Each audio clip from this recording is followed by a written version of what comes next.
بابا جان، بعض اوقات مسلمان کرسمس پر کیک تحفے میں دیتے ہیں اور ایک دوسرے کو مبارکباد دیتے ہیں۔ مسلمان لوگ کا کرسمس منانا کیسا ہے اور یہ بھی بتائیں کہ اس دن کی تعظیم کرنا کیسا ہے، پلیز بتا دیجیے۔ 25 دسمبر کو یہ یوم کرسمس مناتے ہیں لوگ، اور اس کو سیدنا عیسیٰ روح اللہ علی نبینا علیہ الصلوۃ والسلام کی طرف منسوب کیا جاتا ہے کہ ان کا یہ یوم ولادت ہے۔ حالانکہ یہ بطور یوم ولادت چلا بھی نہیں ہے، بھی اس کے اور مطلب معاملات ہیں، لیکن اب یہ منایا جا رہا ہے اور غیر مسلموں کا یہ ایک ایونٹ ہے، یہ باقاعدہ یہ ان کا تہوار ہے، یہ ان کی عید ہے۔ تو اب یہ کیوں مناتے ہیں،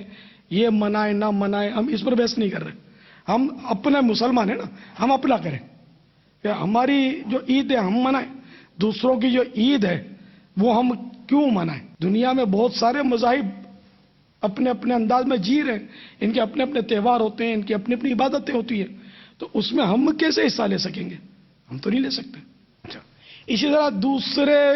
مذہب والے جو ہیں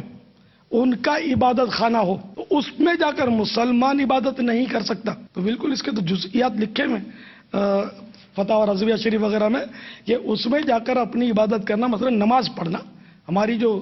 یہ نمایاں ترین عبادت تو نماز ہے نا، تو نماز پڑھنا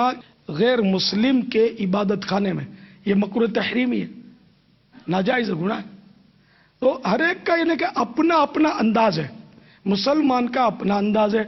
غیر مسلموں کا اپنا انداز ہے،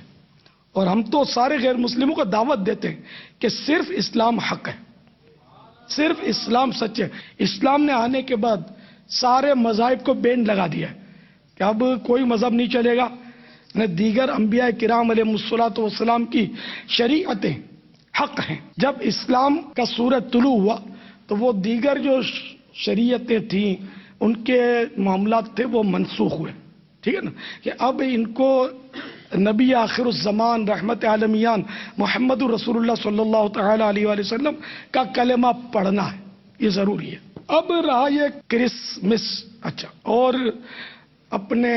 نوروز ہے، تو ہولی دیوالی کی کچھ عیدیں دنیا میں منائی جاتی ہیں، ہے نا، یہ جیسے آتش پرست یہ مناتے ہیں نوروز، جس کو عربی میں نئے روز بولتے ہیں، نئے روز، اور بھی اپنے یوں ڈھونڈنے نکلیں گے تو غیر مسلموں کے اور بھی ان کے اپنے اپنے تہوار آئیں گے۔ تو مسلمان ہر جگہ کیوں جائے گا؟ اس کے لیے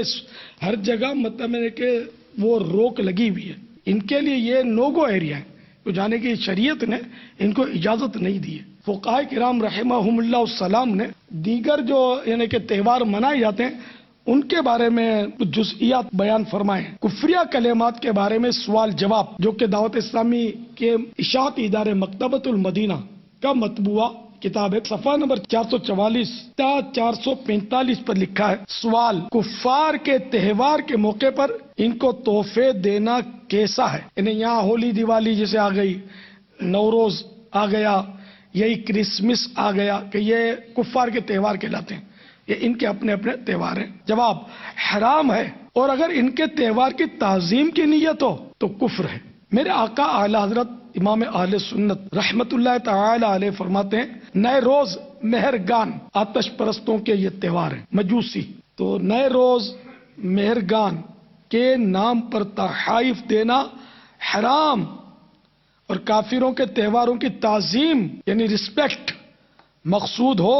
تو کفر ہے۔ فتح رضویہ جلد 14 صفحہ نمبر 673 ملخصاً۔ فقہاء کرام رحمہم اللہ السلام فرماتے ہیں،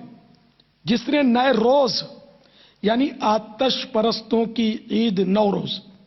کے دن مجوسیوں یعنی آگ کی پوجا کرنے والوں کی طرف اس دن کی تعظیم کی نیت سے کوئی تحفہ، گفٹ، مثلا فقط انڈا بھی اگر بھیجا تو اس نے کفر کیا، یعنی اونلی ایگ آف ہینڈ آپ نے دیا، یہ سب سے سستی چیز ہے نا، اب تو سستا یہ بھی نہیں ہے، یہ مثال دی ہے کہ انڈا ہی اگر یعنی اتنی چھوٹی سی چیز بھی اگر کافر کے تہوار کی رسپیکٹ کی نیت سے ان کو گفٹ کی تو یہ کفر ہے۔ فتاوی قاضی خان، یہ مشہور فتاوی کی کتاب صدیوں پرانی کتاب ہے، تو اس کے حوالے سے لکھا ہے جس نے کافروں کے تہوار کی تعظیم کے لیے کوئی کام کیا، مثلا کوئی چیز خریدی، اس پر حکم کفر ہے۔ صدر الشریعہ بدر الطریقہ حضرت علامہ مولانا مفتی محمد امجد علی اعظمی علیہ رحمۃ اللہ القوی بہار شریعت میں فرماتے ہیں کفار کے تہواروں کے دن محض یعنی صرف اس وجہ سے چیزیں خریدنا کہ کفار کا تہوار ہے، یہ بھی کفر ہے۔ جیسے دیوالی میں کھلونے اور مٹھائیاں خریدی جاتی ہیں کہ آج خریدنا دیوالی منانے کے سوا کچھ نہیں ہے، یوں ہی کوئی چیز خرید کر اس روز مشرکین کے پاس یعنی کافروں کے پاس ہدیہ کرنا یعنی گفٹ دینا، جبکہ مقصود اس دن کی تعظیم ہو تو کفر ہے۔ اب یہ دیکھ لیں، یہ مطلب کرسمس میں دھوم دھام سے مبارکبادیوں کی ترکیبیں، اب باہر ملکوں میں کہاں جائیں گے غیر مسلموں کے، یہاں آپ کے باب المدینہ میں جگہ جگہ بینر لگے ہوں گے، لکھتے ہیں کہ فلاں برادری کو مبارک ہو۔ یہ حرام ہے، مبارکباد دینا حرام ہے، اس دن کے تعظیم کی نیت سے دی تب جا کر کفر ہے، اور ویسے ہی مروت میں مبارکباد دے دی تو اس کو کفر نہیں کہا جائے گا، یہ حرام ہے۔ صلو علی الحبیب صلی اللہ تعالی علی محمد۔ مجھے اپنی اور ساری دنیا کے لوگوں کی اصلاح کی کوشش کرنی ہے انشاءاللہ۔